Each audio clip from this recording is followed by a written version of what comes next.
Pleito entre Adán Augusto López y Ricardo Monreal, líderes de Morena en las cámaras de senadores y diputados respectivamente, y antes ambos aspirantes presidenciales de ese partido, ha trascendido el conflicto natural entre dos militantes con posiciones contrapuestas.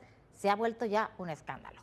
Sí, estamos hablando de denuncias de malos manejos, denuncias recíprocas, hechas sobre el cierre del periodo ordinario del Congreso, cuando se acababa de aprobar el presupuesto y para la cual el líder morenista en el Senado, Adán Augusto, utilizó la tribuna y hace una denuncia contra su compañero de partido, según dijo el presidente de la Cámara Alta, otro personaje inefable, Gerardo Fernández Noroña, para contestar, dice, a una venganza. Bueno, una venganza, y no terminó en esa declaración. Inmediatamente después se presentaron las denuncias formales ante la función pública, un síntoma de otras rupturas internas dentro del movimiento de Morena, y las repercusiones han trascendido también en el Congreso. Siguen las diferencias entre Adán Augusto López y Ricardo Monreal, líderes de Morena en la Cámara de Senadores y Diputados, respectivamente. Molesto ante lo que acusa fue un recorte al presupuesto del Senado, Adán Augusto López anunció acciones legales. Monreal niega tal recorte. El viernes, desde la tribuna, Adán Augusto advirtió que se abrirían denuncias por dos presuntos contratos irregulares, a los cuales calificó como negocitos añejos de mantenimiento de elevadores y administración de archivos. Hemos iniciado el procedimiento de rescisión de un contrato multianual que importa la cantidad de 90.427.500 pesos a una empresa que se llama Grupo Piazza.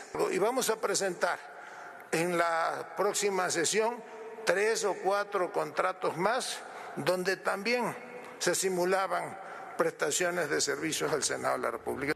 Adán Augusto dijo que no señalaba a nadie y que serían las autoridades las encargadas de decidirlo. En todo caso, serán las autoridades competentes quienes hagan la investigación ante las denuncias presentadas y deslinden responsabilidades. En redes sociales, Monreal rechazó las presuntas irregularidades durante su administración al frente del Senado. Tengo que aclarar los infundios que hoy se expresaron en la tribuna de la Cámara de Senadores. Primero, no hubo recorte alguno en el Senado de la República. Se incrementó el 3% con respecto al ejercicio que está concluyendo. Ese es el origen quizá de los infundios y las falsedades que hoy en tribuna se expresaron en contra de la administración que encabecé. El presidente de la Cámara Alta, Gerardo Fernández Noroña, confirmó que existen diferencias entre los legisladores y que eso ha provocado un poco de tensión. Dijo que Monreal tendió un puente y Adán Augusto está agraviado. Incluso que Monreal desobedeció una instrucción en el tema de presupuesto. Y me parece que ahí hay una vendetta política personal en su decisión. Es incorrecto, eso no se debe hacer. Entre acusaciones y reproches, se presentaron las denuncias formales ante la función pública. Este lunes, la presidenta Claudia Sheinbaum minimizó la discusión. Señaló que es un asunto que ellos deben resolver y que nada vulnera la unidad de la Cuarta Transformación. Ellos tienen claro lo que significa el movimiento y pues no puede ser un tema de recursos el que lleve a una discusión. Entonces, pero se va a resolver.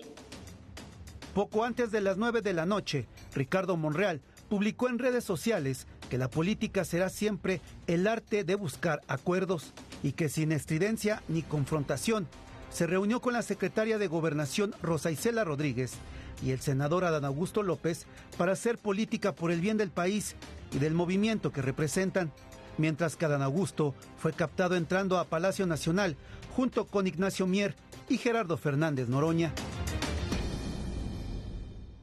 Bueno, es una vergüenza esto que pasó, pero son síntomas y no son simples diferencias personales. Cuando hay acusaciones penales de por medio, no son diferencias personales. Sí lo son, y son de corrientes y de personalidades y en un momento donde se está haciendo una política muy baja, pero hay muchos datos. Ahí está lo que está haciendo Andrés López Beltrán, el hijo de López Obrador, que está prometiendo candidaturas, ignorando a los gobernadores, ignorando a otras fuentes de poder. Ahí está la diferencia, lo que le dijo Francisco Garduño al abandonar el Instituto Nacional de Migración sobre el padre Alejandro Solalinde, cercanísimo a López Obrador, que le dijo que era el pollero de Dios porque él organizaba las caravanas migrantes. Está la pelea implícita entre el canciller Juan Ramón de la Fuente y la ex canciller Alicia Bárcena, ahora en la Semarnat, por el tema de la boda que se hizo en el Munal. Está este tema del Infonavit y este fondo de 2.600.000 millones de pesos que ha generado divisiones internas también en grupos sindicales, en grupos empresariales, en grupos sindicales cercanísimos que son parte de Morena. Hay diferencias internas y se deben tomar en serio. ¿Por qué? Porque el oficialismo y la oposición hoy están los dos dentro de Morena. Bueno, Jorge, y hay que poner el dedo en el renglón sobre este tema del Infonavit. Lo que quieren hacer es que no haya contrapesos, que solamente el Ejecutivo Federal decida sobre esos recursos, y esos recursos le pertenecen a quien ha tenido y a quien ha trabajado para su ahorro para la vivienda. Así que hay que tener mucha atención. Hoy, si se llega a aprobar esta ley que ya se aprobó en senadores y pasa a diputados, no habrá control de estos recursos y se podrán manejar de forma discrecional desde el Ejecutivo.